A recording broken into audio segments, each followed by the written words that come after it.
What's up, YouTube? We got something new for you. I'm real excited about it. Obviously, we're not in Flying Sparks Garage, and that's not a hot rod behind me. We're gonna do some airplane stuff. I'm changing everything this year. I've been working on 18-wheelers most of my career, and I've decided it's time for a change. I want to get paid to fly one of these things, and I want to bring you along for the journey.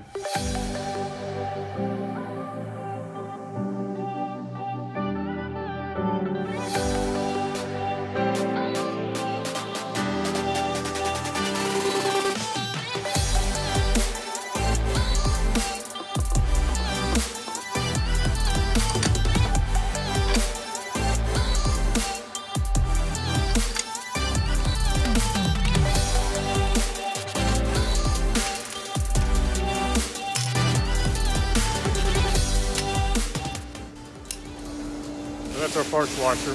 It's got detergent in it. It also is hot, so the water's hot and it sprays it out. And it's got a basket in there basically that turns. So it'll take stuff like this and turn it back into something we can use. Works really well. I like it a lot.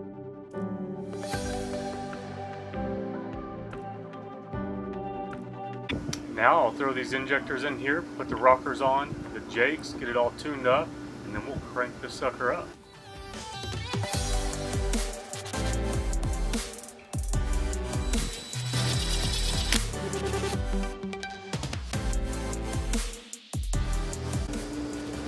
Just set the jake brakes, 26 thousandths. They were all actually pretty close anyways. Last time throw the valve cover on there. It's the easy part. When installing these Detroit valve covers, I always use a tiny bit of silicone in the corners right there where the cam caps are. I also am very careful because that's a silicone rubber. If you bump it, sometimes it can come out of the valve cover and that'll mess you up.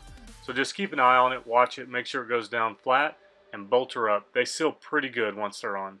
This should be the last day I'm working on this truck. All I've left is put some water in it, hook the batteries up, and see if it'll crank up. I have no reason to believe it won't.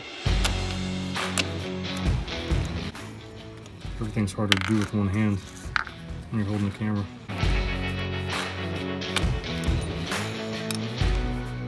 Okay, we're gonna see if it'll turn.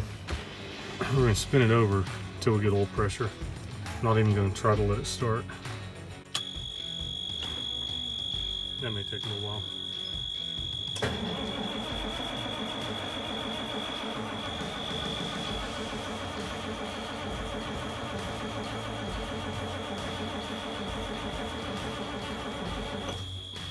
Alright, it's going down. Let it start to rest and get a charge on it.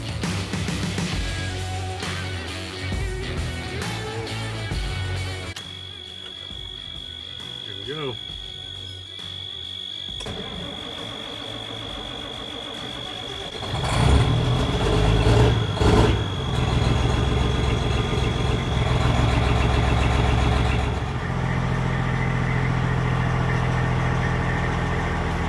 Sounds really good.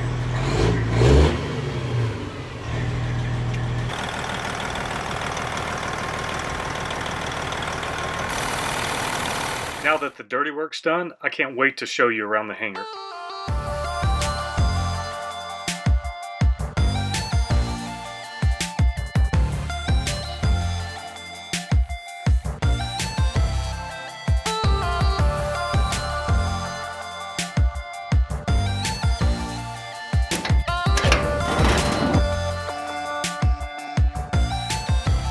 My goal is to make money in the airplane by the end of May 2019, this year. Currently, I'm a private pilot. I have about 350 hours. My goal is to become an instrument-rated pilot, a commercial pilot, and a certified flight instructor, and who knows, maybe step up in the jet someday. I got a ton of inspiration from other aviators who chose to make videos, take their time out, put that stuff on YouTube.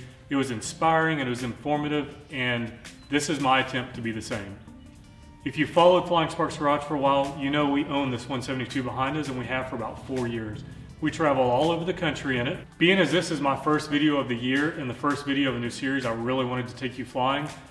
but that's not gonna happen. The airplane's actually down. I developed a major leak on the carburetor on the airplane, and it took a while for my mechanic to get down here. He now has the carburetor. He's exchanged it, so we have a remanufactured one.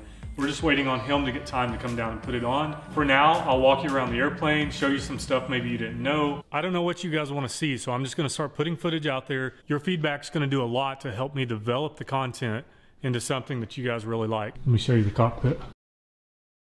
Here we have a Garmin 496. That is a GPS that can only be used in visual flight rules. That means when I can see out of the airplane, see the ground, see the horizon, all that stuff. A lot of these gauges are used for navigation. That's suction, just lets us know what our vacuum pump's doing. Fuel gauges, oil pressure and oil temp. Over here we have a pyrometer. That's kind of cool, exhaust temps. Lets me know if my mixture's right. That's the other thing. We have a mixture knob on the airplane. That mixture knob right there allows me to adjust how much fuel is going into the cylinders based on the altitude I'm at. Super cool. I'll get more detailed as the videos go on. We have 4 seats, and it's actually a really comfortable airplane. It sits up kind of like a pickup truck. Lots of leg room. We've traveled many, many, many hours in this thing. And for my non-aviator friends, I'm going to show you some cool stuff. That's the valve cover. Rocker arms are underneath there. We have spark plugs on the top of the cylinders and on the bottom of the cylinders. So that means 2 spark plugs per cylinder. It does 2 things. It gives us redundancy because we have 2 of these magnetos. So it's 2 separate ignition systems. That also gives us more power. Double the spark means more power. Then we have the exhaust system here. This is a header like you'd see on a car, except it goes down into a muffler. This section right here is going to be where fresh air passes through that hole, out of that hole, and then it goes into this tube, which goes into the cab, and that actually creates your heater. This is a neat little thing. We kill the engine by starving it of fuel. There's also no choke on these engines. And so this dude right here is connected to a pump inside the cabin, and we're able to inject fuel directly into that cylinder. That'll be the first one that lights off, and by it spinning, it'll allow the others to start as well. Here's that primer I was telling you about. It's actually a pump. I'm not gonna do it because the carburetor's off. You pull out on it, push it in, and it injects fuel right into that cylinder. Works pretty darn good too. This, right here, that's an elevator. When it goes up, that pushes the nose of the airplane up. When it goes down, it pushes the nose down. That's how you climb and descend right there. Here we have flaps. This extends the wing, allows us to fly slower. So when we're coming into landing, we'll use flaps. We can get down to a slower speed without stalling the wing. Here we have ailerons. When I pick up on the aileron, you can see the yoke. That's how we turn.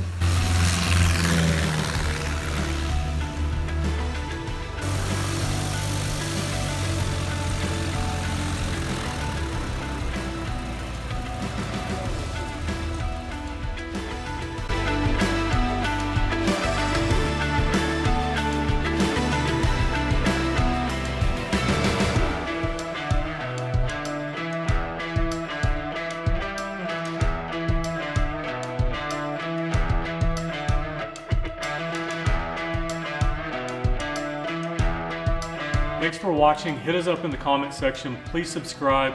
Let us know what we're doing right, what we're doing wrong, and I hope to see you next week.